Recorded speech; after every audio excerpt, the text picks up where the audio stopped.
এটা জগন্নাথপট্টি কবরস্থান জামে মসজিদ। আগামী 14 তারিখে এখানে আরিফ বিন হাবিব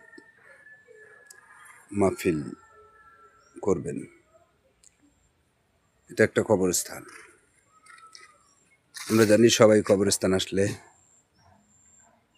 কবর জিয়ারত করতে হয়, কবরবাসীদের রুহের মাগফিরাতের জন্য দোয়া করতে হয়। আমিও দোয়া করেছি, আল্লাহ যেন তাদেরকে নাজাত দান করেন, এবং 3 বার সূরা ইখলাসের সওয়াব দান করলাম। আল্লাহ যেন এদের সূরা ইখলাসের সওয়াব দান করেন।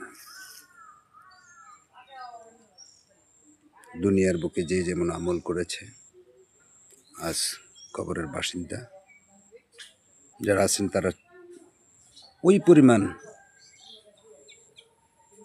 আমলের উপরে লাভবান হবে। আল্লাহ তাদের সাথে ওই আমলের উপরেই তাদেরকে মূল্যায়ন করবেন। কারো প্রতি জুলুম আল্লাহ করেন না। কত সুন্দর কথা লেখা রয়েছে। যার নামাজ সুন্দর, যার নামাজ সুন্দর তার জীবন সুন্দর, যার জীবন সুন্দর তার মরণ সুন্দর, যার মরণ সুন্দর তার কবর সুন্দর, যার কবর সুন্দর তার আখিরাত সুন্দর, যার আখিরাত সুন্দর তার জান্নাত নিশ্চিত। কত সুন্দর অমীয় বাণী এখানে লেখা রয়েছে। মানুষের মনে এমনভাবে জায়গা করো, মরে গেলেও সে যেন তোমার জন্য দোয়া করে, আর জীবিত থাকলে যেন দেখা করার আশা রাখে। হযরত আলী রাদিয়াল্লাহু তাআলা।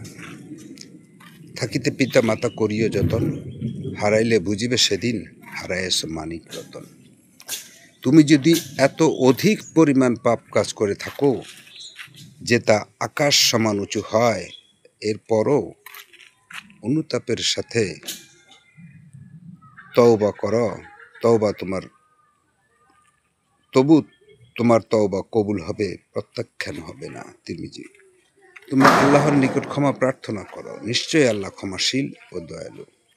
সূরা মুআজ্জিল 20। যখন আপনি আল্লাহর উপর ভরসা রাখবেন, অনেক অসম্ভব জিনিস আপনার জন্য আল্লাহ সম্ভব করে দিবেন ইনশাআল্লাহ। ক্ষমতার দৌড় মৃত্যু পর্যন্ত, পরিবারের মায়া কবর পর্যন্ত, আর নেক আমলের দৌড় জান্নাত পর্যন্ত। জান্নাতে সব আছে কিন্তু মৃত্যু নেই, কোরআনে সব আছে কিন্তু মিথ্যা নেই। এই